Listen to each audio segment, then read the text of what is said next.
Welcome back, everyone. Another episode of Crash Course, a hockey podcast, along with Stephanie Valle. How are you? Hi, I'm good. This is a long overdue. I know. It's been a long time since we hung out. Last time I think was on the Razor.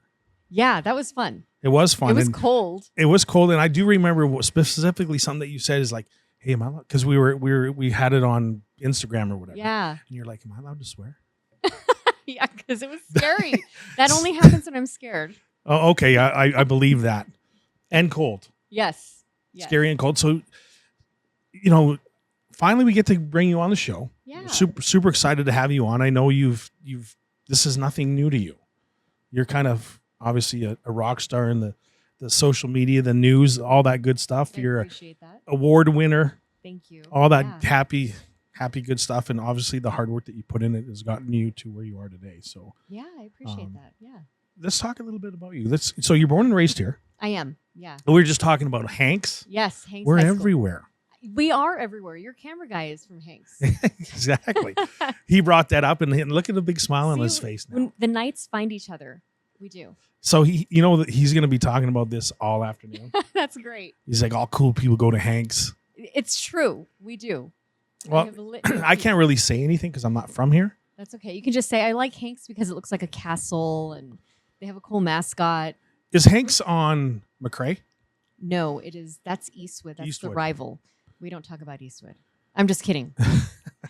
So where's Hanks? Hanks is on Lee Trevino and Montwood. It's actually down the street from Eastwood. Okay, so not too far. Yeah. So that was a big rivalry growing up. Still is, I would assume. I would assume so. Yeah. Did you play any sports in high school? I did not play sports. I was a theater kid. Theater and broadcasting. Hence where you're at right now, which is what my daughter's doing. Oh, yeah? She's, not the theater part, but she's doing broadcasting. It's fun. She's excited. She's going to Northwestern. That's fantastic. She starts this year, so she's pretty excited. Congratulations. Yeah, no, she wants to do what you do. That's great. But on the sports side of things. Oh, yeah. I know a lot of people love to do sports. It's where everything is in terms of broadcasting. Right. It's one of the few things that is live and that still gets eyeballs on TVs, right. On live television. No, it's pretty cool. I really enjoy, doing this at the level that I do it at, which is not that high. But I've always enjoyed like just the behind the scenes stuff when there's cameras rolling and then people are putting everything together. And I think it's really, really neat, man. It's fun. I love podcasting because then you can have conversations and everybody can like take part and do it on their own. So when we first started, this is kind of funny. You'll laugh. I know you will. And maybe you were the same way years ago. So when we started, it was like, okay, we got to be just prim and proper. And, it didn't sound right. Let's stop it, rewind it, edit it, cut it out. No, We're not freaking doing that anymore because it took forever. Yeah, that's what editors and it's are so for. Robotic. Yeah. Right? No, it needs to be a little off the cuff. That's Sure. a nice thing. It's like radio. Yeah. Radio is fun. I worked a lot. Duke Keith, obviously. Oh yeah. So Duke he does great. our games. And another funny story. So years ago when he started with the Buzzards, that's when I'm from Canada, came down and played. I remember the Buzzards. And he was doing the play-by-play. And it would just be like me doing basketball. I have no clue. And nothing against Duke at that time because hockey was new to him. It's El Paso. And he was extremely green, and he still is green to a certain extent where you can pull funny pranks on him. Oh, okay. And, we were going on the road, and we get per diem. And we weren't even out of really Las Cruces. And he lost half his per diem because he was playing cards. I'm like, hey, dude, come to the back of the bus and play cards. You can use per diem on cards? Absolutely. I did not. We were adults. Oh, okay. But anyway, that's my Duke Keith story. But so, born and raised here, how did you get into broadcasting? It was something I always wanted to do. Kind of like your daughter. I was in middle school. I had an interest in it, and I found out that it was called Night Vision. At Hanks High School, and I was able to do the school announcements, and we did it in the form of a newscast, and I learned about nonlinear editing and video and shooting, and I just loved it so much. I loved being able to tell stories and inform people. I'm a nerd. Well, that's cool. And then obviously from there, where did you go to school? I went to UTEP. UTEP? Yeah, I actually did. A lot of people think that I did broadcast journalism, but I actually did political science. Okay. So I did poli-sci at UTEP. And at the same time, I was also still working at KVIA at the time. Right. So I was kind of using both. I was covering city council. I was covering county commissioners. So the politics part of it, I really enjoyed. Very good. And so when you get into the game, you start at the lowest level.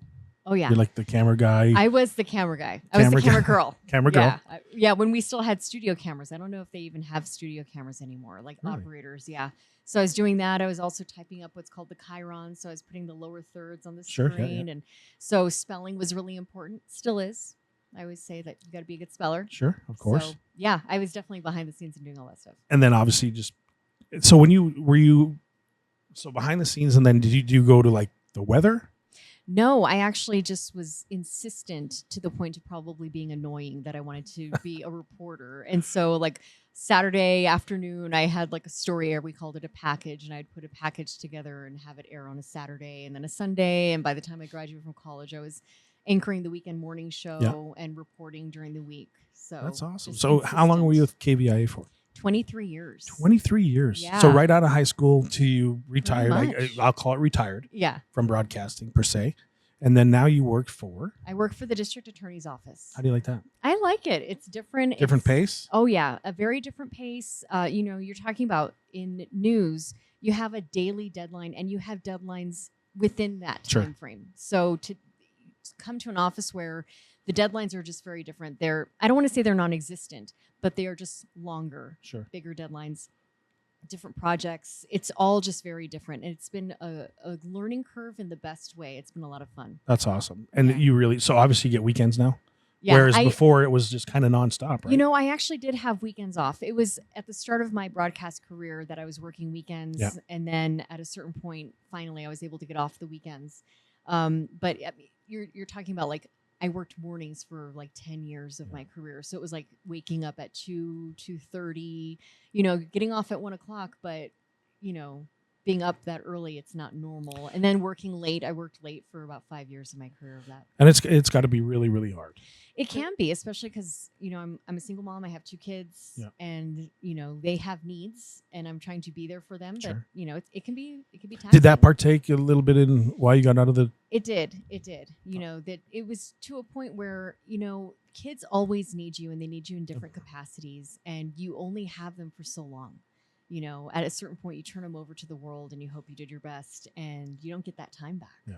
So it was important for me. Well, to that's do good. that. I think you obviously made the right decision. You seem really, really happy. I feel happy. I feel good. No, that's good. So I've got a couple of questions for you that I've always wondered. Okay. And you can answer or decline, plead the fifth, whatever you want to do. Oh my gosh. The always wondered makes me nervous. Okay, go ahead. I'm sure you've been asked this before. Okay. So I'm going to ask for the listeners because I'm sure they want to hear.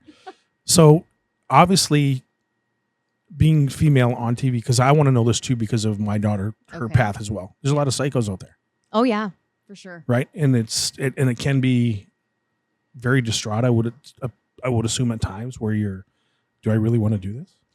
I think social media has definitely made that more apparent. I think people feel that they can comment on your appearance. Oftentimes I'll get referred to on my own social media pages in the third person. And I'm like, who do you think is running this? Like, I'm running it. Yeah. And so it's, whether it's, they're overflowing with like too much, they're too nice or they're too negative and too positive. Too negative. Yeah. It's like putting it in a good way. Yeah. So it's one of those things that it's constant and it does feel like it's only for the women in the industry. And it's so unfortunate because, so many people who get into it are getting into it for a reason because they want to tell stories, not because they want to become an object of someone. Of course. And then unfortunately it can be that. It can. And I would assume that there's, you have to have, tough skin, thick skin. Just because you start reading some of these comments or emails or whatever the case may be, and it's just like, God dang, is this true? Yeah. I mean, it is one of those things where you read it and then you can internalize it. The newsroom itself can be a competitive environment. Course, yeah, I would imagine that. And so it is hard. You have to have a thick skin, but I do believe that if you get into it because you have the right objective, then you can do well. Right. And it's it's crazy. It's hard. There's no doubt. And social media today with everything, I'm not a social media guy. Yeah, we have the podcast thing but I could not imagine being a young female. Yeah. growing up in today, and obviously yourself as well, growing up into such, it can be hatred. It can jealousy. be just like unbridled, just like why do you feel like you could say this to somebody? Would you say that to someone's face? I don't. Probably not. Yeah. Right. Let's be honest. Right. Like anybody can hide behind a phone. Anonymity. Yeah. Yeah. You know, you don't even know who you're talking to. Right. And right. It's crazy. The other question I want to ask, I'm pretty sure you're going to plead the fifth on this one. Oh, okay. Okay. I can't remember the lady's name, but she worked for Channel 9. Okay. She was working one day, and then all of a sudden she stopped showing up. She was an evening anchor. Worked with Robert. Oh, are you talking about on K-Fox? Is it K-Fox? Yeah. You know who I'm talking about? You have to know who I'm talking about. I mean, I don't. Come on. Yes, you do. Maybe you don't know details, but you know who I'm talking about. Well, the thing is, because there's always a lot of turnover at all stations. Look at you dodging this. You're pretty good at this. You're pretty good at this. But I will say, I think in a general sense that people work on contracts in news. And so sometimes people's contracts end early. Sometimes they can, sometimes, but they also can choose to leave. And so sometimes they announce it, sometimes they don't. Maybe you weren't watching the day that the announcement came out. Maybe I wasn't. Yeah. But you're pretty good at dodging. Look at you dodge. Pretty I didn't good. plead the fifth. I just gave you a general. You honestly didn't. And I when whatever, I'm not going to get into details, but I always wondered. And then you just hear things. But whatever. I thought I'd ask you that since you're sitting here. Yeah. No, I will say for the most part, people are trying to get back to where their roots are. Sure. So sometimes when you see people who are not from El Paso and then suddenly they're gone, it's because maybe they had a 2 or 3 year contract and their contract ended and now they want to go on. And I wouldn't even say it's to greener pastures. Sometimes, a lot of the times, it's because they want to get closer to home. Good. Yeah. Fair enough. I think so. I call horse shit, but whatever.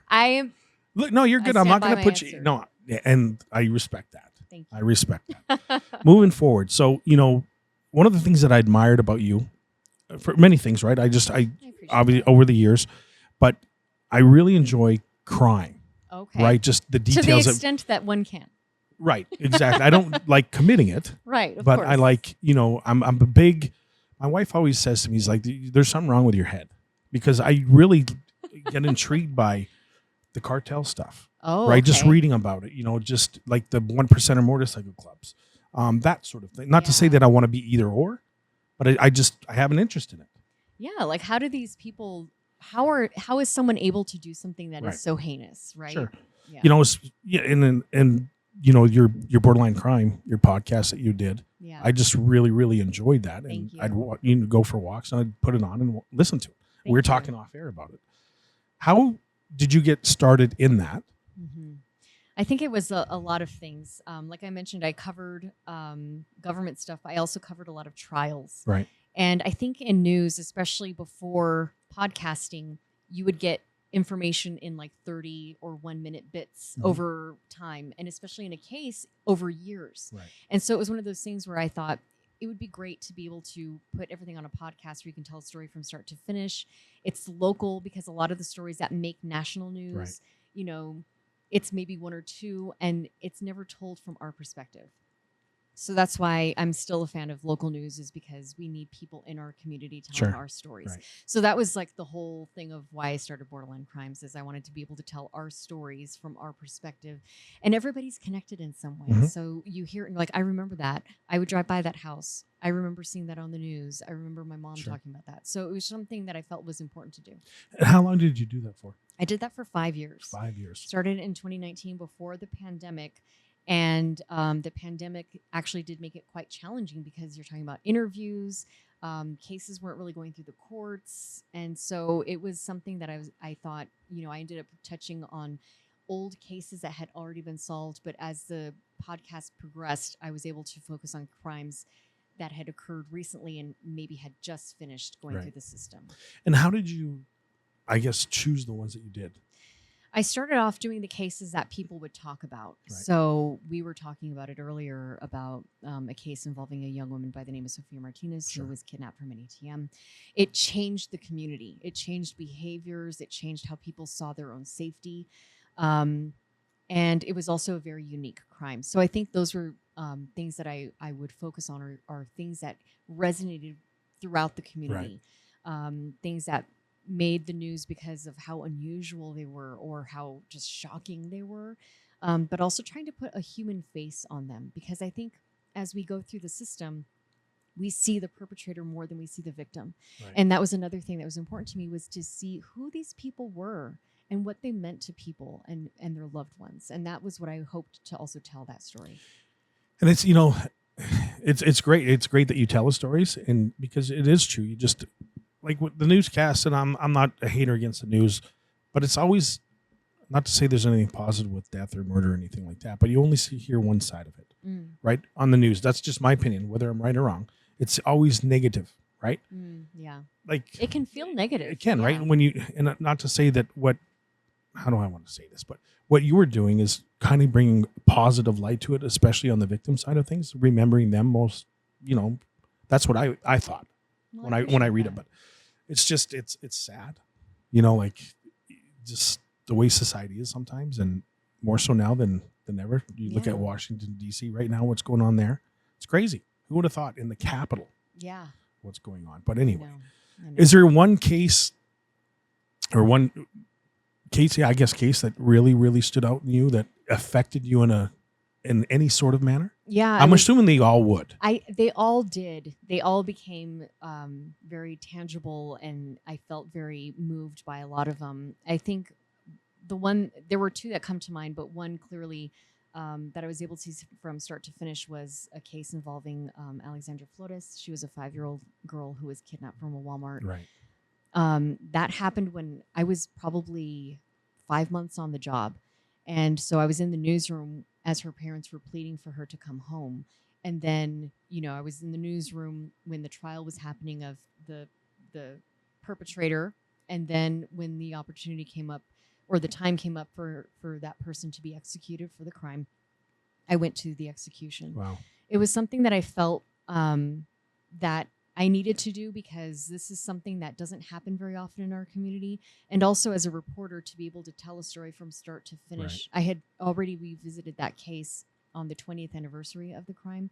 So then when it came up, I think it was 3 years later, to attend the execution as a media witness, I wanted to be able to be there and tell that story. And it's pretty heavy. I mean, in what you're witnessing, but it's all very, it's just all very sterile, if you will. Sure, how the process, it's all very regimented. I couldn't imagine, you know, being part of that, but you know, you just look back at that particular case. I remember that as well. Yeah. Very, very sad. And you look at, like, how does this happen in our community? Right. You know, you look at what happened at Walmart. Yeah. Like, I remember when that happened, I was in Sturgis. I'm a big biker guy. Yeah. And we're there, and we're eating breakfast, a bunch of us, and look at the TV screen, and it had El Paso. Yeah. And my daughter was here, staying with some friends. And it's just like, so how can it happen in our community? Right. You know feel what very I mean? vulnerable and, and exposed. And it was a horrible day. It was awful. Terrible. And there's, you know, anyway, moving on. So you're not doing that no more. No, not so I don't know much, how much you can talk about this now. Okay. But you need to get back on track. you need to get back on track and doing something. I know you're waiting for something possibly in the coming weeks that we kind of talked about. Yes. So I don't know if you can talk about that, but I'll I'll put that in your lap. Yeah. So the Edward R. Murrow Awards are held every year. Yeah. I was lucky enough to win a national Murrow for That's awesome. Thank you for the podcast I did on the execution that I talked about earlier. And I submitted one more podcast that I had done last year involving an unsolved hit and run that the daughter was convinced, she just wanted resolution. It had been 11 years. She had no resolution in her mother's death. And so I submitted that podcast. It won a regional Murrow for this year. And hopefully, it's up for a national. We'll see what happens. That'd be great. It would be great. Yeah. And well-deserved. Thank you. Well-deserved. And, I know you can't necessarily continue with that particular podcast just because of what you're doing now. Yeah. Yeah. And I understand that. But is there any way you can? I'm hoping. It's one of those things. You got to that- figure it out. I know. It's one of those things that I always want buy-in Mhm. from the people who I want to profile. Sure. So I'm hoping that, within the district attorney's office that, people who are having to go through this trying process are willing to share their stories. Well, I'm a big advocate. Thank you. You need to get back on doing this. Whether that means you leaving your job where you're at now, you need to do that. You can, if you want to pay me to do a podcast, it sounds like that's what's happening. Right. But like I sent you a message yesterday. I said, hey, are you excited to come on the second best podcast in El Paso? She didn't even bite on it. I She's knew like, what you were saying. You know what I mean? didn't- Like meaning she's got the best one. She didn't even bite on it. That's how, humble you are, which is really appealing, which is awesome. But I'm going to ask you this though. So I've been asked to, the ghost tour downtown, Oh, yeah. Yeah. right? So one of our fans is friends with them, and I'd mentioned to them that I'd do a podcast or go and do some stuff. Really? And so the lady called me back, and we've been playing phone tag. So I just remember this now. So if I do this, Yeah. you're going to come with me, Sure. and we'll do this together, Yeah. because I think that would be badass. I was hoping you would ask when you said haunted ghost tours. I was like, So I'm going to reach out to them this afternoon and try to set something up, because I think that would be really, really cool. yeah, it would be cool. This place is haunted, right? Oh my gosh. Well, is that why it's so cold in here? No, it's because of the ice. But I kid you not. So I'll tell you a couple of quick stories. Yeah. So this is ice. Obviously, when we take the ice out, there's sand underneath.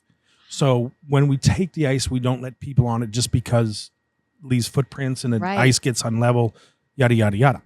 So we took it out one summer, and we installed a thing called Live Barn. Basically, it's a camera system that videos the ice the entire time. It has to pick up 3 or 4 motions on the ice. Okay. The cameras to kick on, so mom and dad or grandpa in Canada can watch their kid. That's right. cool. So it's a really cool thing.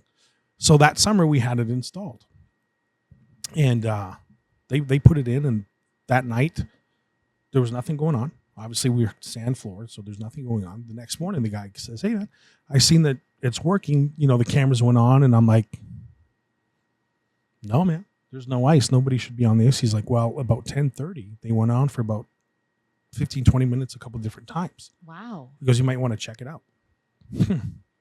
So I go, because I have the ability to go in and look. Uh-huh.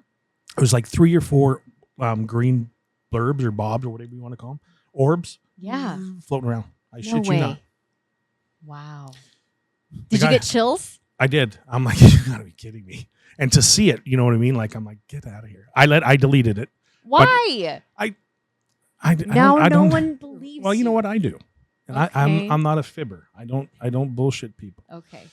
We have bikes that the players warm up on, and I'll show you a video afterwards for you to see it and believe it. Okay. The bikes. So we're standing over there. I wasn't there, but our maintenance guy and a couple other guys. All of a sudden, the bike starts pedaling. What? Starts pedaling, Ooh. and the pedals weren't spinning. Right? They were like there was feet in them, and they're like, "You got to be kidding me!" So the one guy takes out his phone and records it, and so they stopped it. And you know how you can do the traction on it? Yeah. It was down all the way, so it was really, really tight. Like they couldn't even turn it. What? Oh, that's creepy. Oh yeah.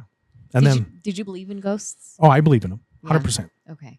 Before you saw all this Mhm. too? Yeah. Okay. You? I mean, maybe I'm too skeptical. I haven't really seen anything. I've seen and felt a few things, but yeah, I believe in ghosts. And I'll show you another one. So I used to work at the Coliseum years Okay. ago when I retired from hockey. And when I was a player, it was one stupid night about 2 a.m. You can only imagine. Okay. I convinced the security guards to let me in the big building, Oh my God. and we were playing hide and seek. Of course, there was alcohol involved. Okay. So we're on one side of the building, and on where are we here? The southwest corner, southeast corner. There was something up in the not in the rafters, but in the bleachers, like a glowing object. So we're like, "What the heck is that?" And it appeared to be a ghost of some sort. Right? Okay. Whatever. Oh. Didn't think anything of it. It was probably the booze. The place is haunted. I'm sure you've heard that. So one of the maintenance guys, years later, when I was over here, it was after a concert. And you know the flip phones? The old Yeah, flip yeah. phones, right? Where you can't doctor any photos. No. So it was taking a picture of them. and got that same image in the background. I'll show you that when we get off. Yeah. Okay.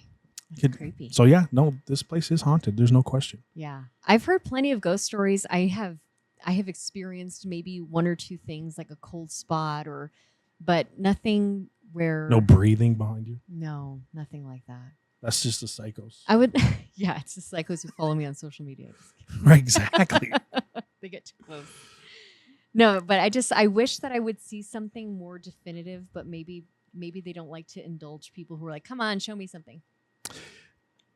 This place, when you're here by yourself, yeah, and you're closing up or whatever, like I don't do it anymore, but like it just, there's something going on here. And if you ask our maintenance guy, Jason, and he seems to be the one that runs into most of it. He'd be in the women's locker or bathroom cleaning it after a game or whatever. So he's here by himself. One of the stalls was always closed, but he could hear something because he, knocks and he's like, maintenance, and doesn't see anything, but goes in and the door's shut. So he's like, oh shoot, somebody's in there. Yeah.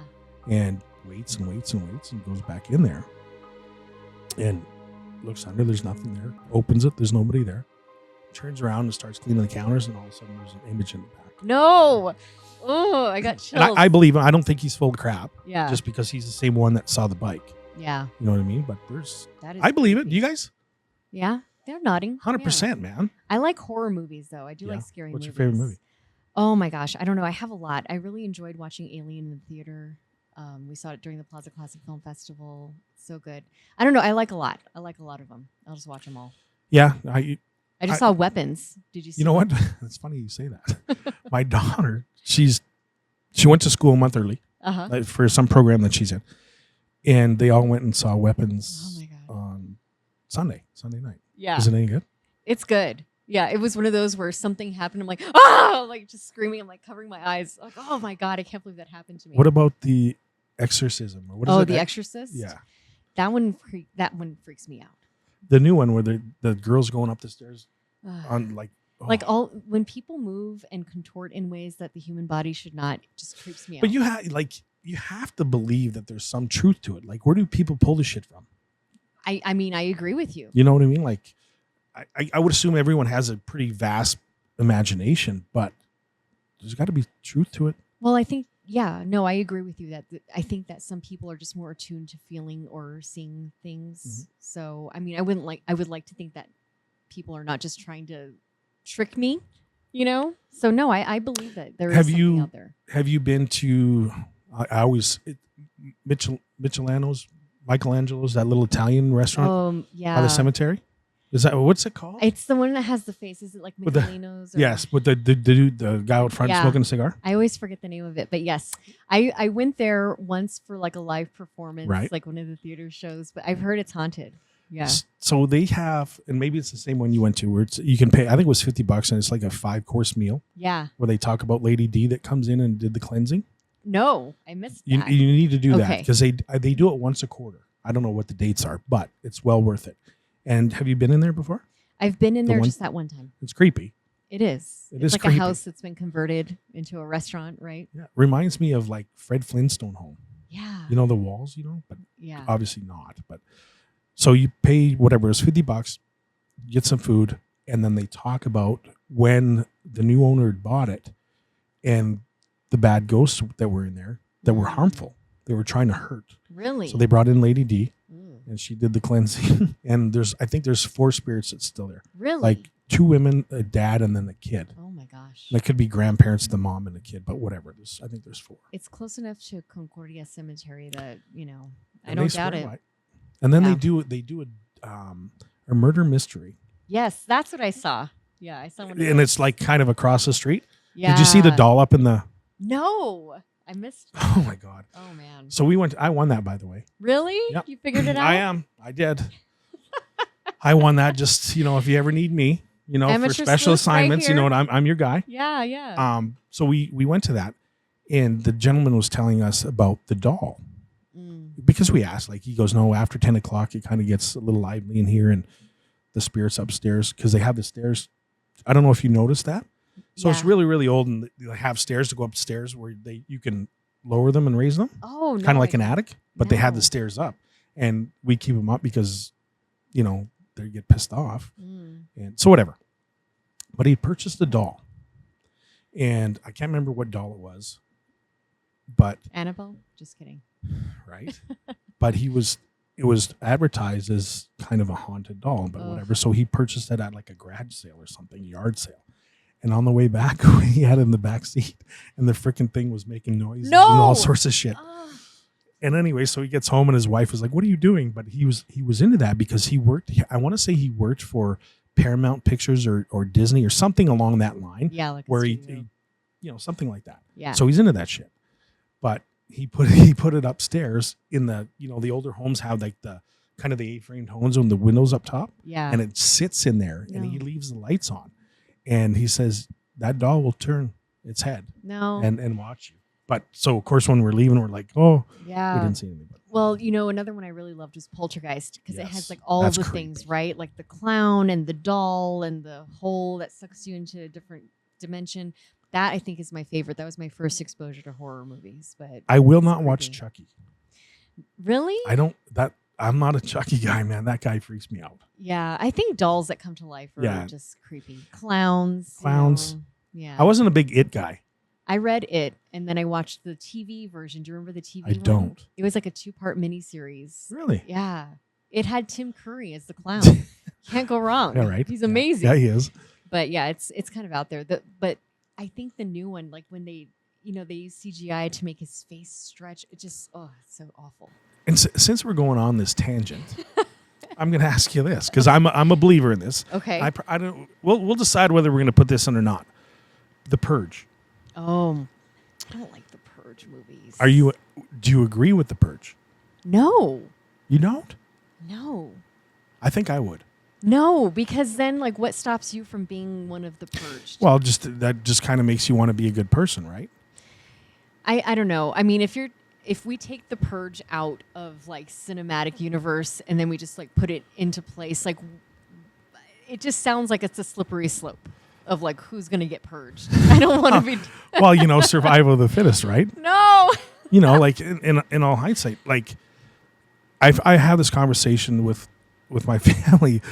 Again, here's my I like that you're like around the dinner table. This Do is you believe in the Purge? We just watched it the other day, my wife and I and my daughter, and my daughter's twisted like me, right? She's a little warped. Yeah. And she would be for it, I think, according to the conversation. My wife, no, but I don't think it's a bad thing. I don't know. I mean, we live in America. Right? It's happening every day anyway. We have a justice system that I'm an idealist. But would it clean things up, right? I don't know. 24 hours is a long time when fair game is put into play. I don't know. I never liked the idea of the Purge movies, and I don't like it in real life. It makes me kind of uneasy. Again, slippery slopes, and who's gonna get hurt? If there was a vote for it, I'd probably say yes. No. You guys? No. Military guy, yeah. Oh my God. Yeah, I get that. I want to be not here when that happens. It depends. What do you mean depends? It's a yes or no. 24 hours, free game. No way, man. How do you come back from that? Well, no, it's whatever you want to do, right?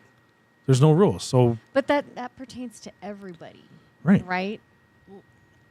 What if you're on the what if you're on the receiving end of that? Whatever happened to do? Be a better person. Well, yes. I wouldn't imagine. We all should strive to be better people. Exactly. It's going to make you, and I'm going to treat you a little bit different. I don't know. I can't believe we're talking about this, but yeah, I probably would. I'd be for it. I don't know how we got here. Jess, I know you are. That's good, man. Is this how it ends? Like, okay. Is this? Do you want the Purge? No. See ya. It's been fun working with you. Yeah, no, I would not want that. Okay, well, I don't know how we got off on that tangent, but we started talking about different things. No, it's not your fault. Horror movies. I said horror movies. It is your fault. So Poltergeist is your number one. Yeah, Poltergeist, The Exorcist. I'm just like a sucker for all of that stuff. What was that one that was years ago? I'm talking probably 20, you guys might be a little young, 25 years ago. The Blair Witch Project. There you go. How did I know that? That's exactly what I was thinking. Give me a thinking. high five. That was amazing. You know what I mean? Like, I was scared shitless. Yeah, that one was a great one. Because I thought that was real. I watched that with my daughter, and she was freaked out, but it didn't have the same effect on me. I went to the theater at midnight, like a Yeah. donkey. Me too. Freaking out in the theater, like, oh my God, what happened? Do you guys remember that? Did you ever see that? Oh, he hasn't even seen it. Well, because Sounds the like a whole watch hype, party. yeah, exactly, right? The whole, the night of the purge, we'll watch that. Oh my God. Right? Okay. Yeah. But the way I thought it was real. It felt real. The way they were advertising it and all the Yeah. horse shit with it. You got to read some of the aftermath stories, like the actors who were in it. They're like, I couldn't even do it anymore. Yeah, it changed. I believe a lot it. of Well, people. The Exorcist, like, Yeah. what was the one lady's name? The girl, Linda Blair. like she's all jacked up. Yeah, yeah.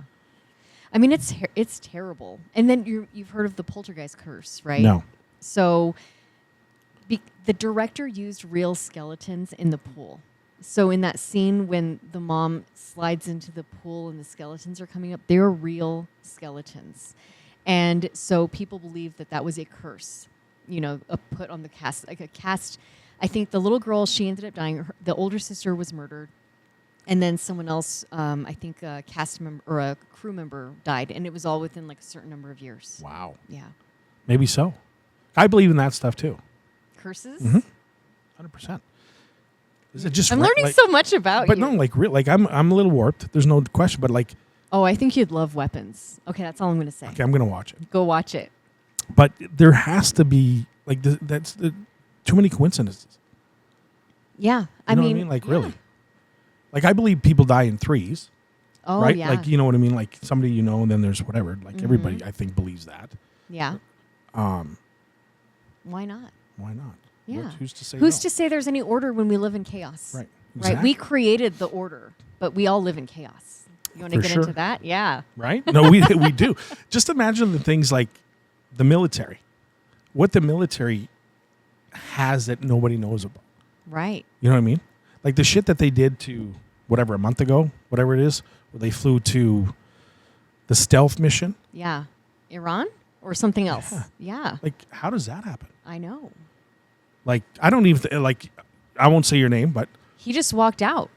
I'm just Yeah. kidding. Yeah, he He's just like, left. he doesn't He's even like- want to be here. he doesn't for this conversation. He can't. but you know what I mean. Like, so there's a lot of things that the military has that nobody knows about. Probably even military people don't know about. Yeah. And then you think about the things that we do know about, but yet we still have order. Sure. So, And I won't get into politics because that's probably not the place. But I think what's going on in our government right now is pretty good. That's all I'm going to say. okay. You don't have to jump on that because you dodge bullets like the best of them. So you like Poltergeist? I do. It's Getting back into horror it's not my movies. favorite. I don't think. I don't know if I have a favorite horror movie.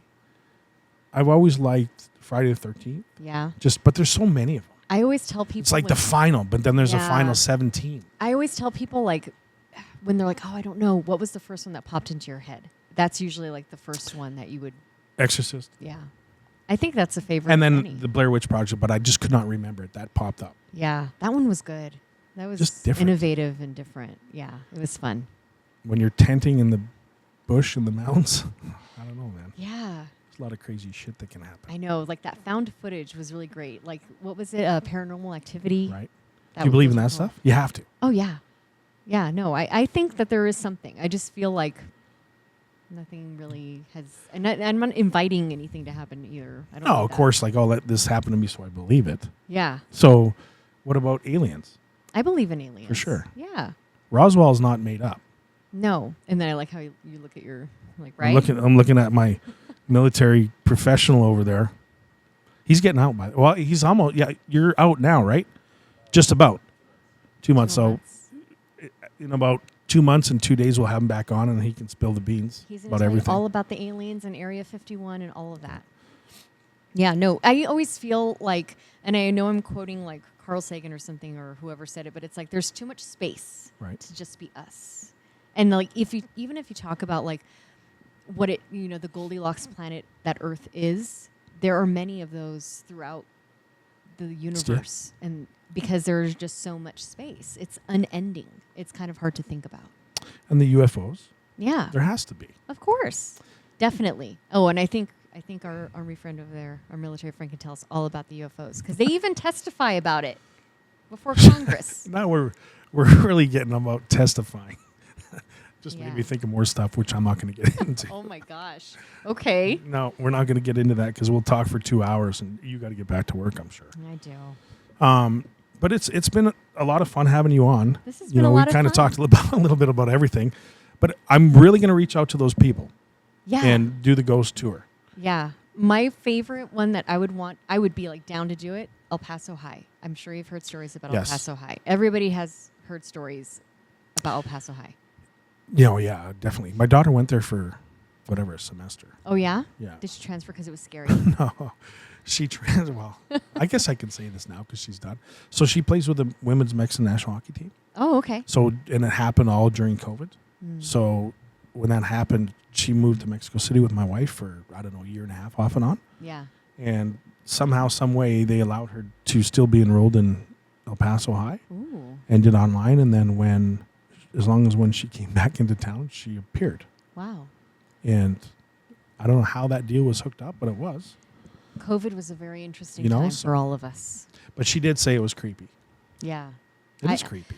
The one story I heard, I did it when I was in high school. I did a project on the haunted history of El Paso, and it was like a video project Sure. that I did. And I reached out to a coach at El Paso High, and I said, "Hey, I heard that you might know some stories about it." And he went off, and he said there was this one time they came back from a track meet. They were all meeting at the school. They had to get their parents to pick up all the kids. And they went into the gym after making the phone calls because they heard basketballs. They're like, what is going on here? It's like 2 a.m. They went in there and it was empty. But they all heard it. Sure. And like multiple people heard it, like a team was practicing. And then it also creeps me out, like the janitorial staff refuses to stay past 5. That's what I heard. I believe that too. Is that so? With your experience, what is the most haunted place in El Paso? El Paso High? I think El Paso High, I've heard things about Isleta, and I've also heard things about the downtown library. Like soldiers, like The basement in the Yeah. library? yeah, Civil War soldiers showing up and stuff like that. Oh, yeah. Really? Oh, and the McGoffin home. I heard that. Yeah. I actually, you know what? That is a place that I went when I was in high school also for that same project, and I felt something. Really? Actually, let me tell you a story real quick. So I know I got all the time. Okay, one story. So I was on this tour with a friend of mine. We were getting video and of the house and everything. And there was a family also on the tour. It was a couple and their kid, maybe like 4 years old. Sure. The kid kept acting up.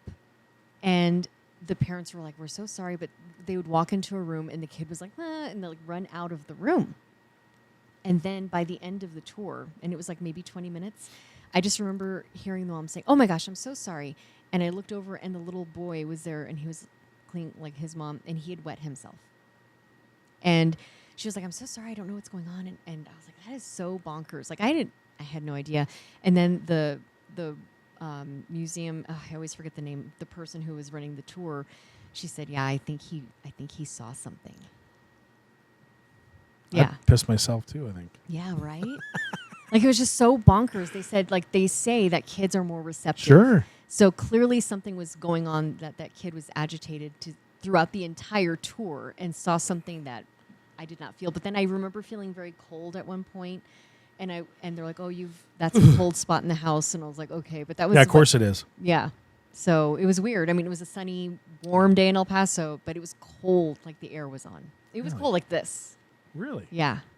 Well, we need to do something. It'll be fun. We're gonna set something up. I'm gonna call those people, and Cool. so you'd be down I would be down. with enough time. Yes. Fair enough. Yeah. We'll work 'cause something out. they'd also talked about doing something here Oh, okay. in this facility and the Coliseum because Yeah. they really, really want to do the Coliseum Okay. this tour. So we'll figure something out. But you'd be down? Yeah, it sounds fun. I think it'd be fun. Perfect. Well, Stephanie, I appreciate you jumping on. We talked about a lot. I know you got a lot going on, and Yeah. best of luck for your future endeavors. Thank you. Hopefully, we hear some good news in the next week or two. I hope so. Please keep Yeah. us informed. Fingers crossed. Yes, I I'll think let you know. well deserved. Thank And you. if there's anything that you want to take from me, is you need to get going again on that podcast. Okay. Okay. Talk to your boss and say, "Hey, what's up, dude? Corey says I need to do this." Yeah. And Corey he should- says I need to do this. He's like, who? Like, listen to he'll- this podcast. Yeah, he'll know who I am. Really. Yeah. Everybody knows who Corey is. Yeah, 100%. Just Yeah. ask me. I'll tell you. Okay. But yeah, tell him, and I'm sure he's going to go for it. I'm sure he will. But it's been a pleasure, and thank you for taking the time out of your busy day. No, and my We'll have pleasure. you again, and we'll be in touch. Yeah, for sure. Thank you for having me. This was a lot of fun. Awesome. Thank you, dear.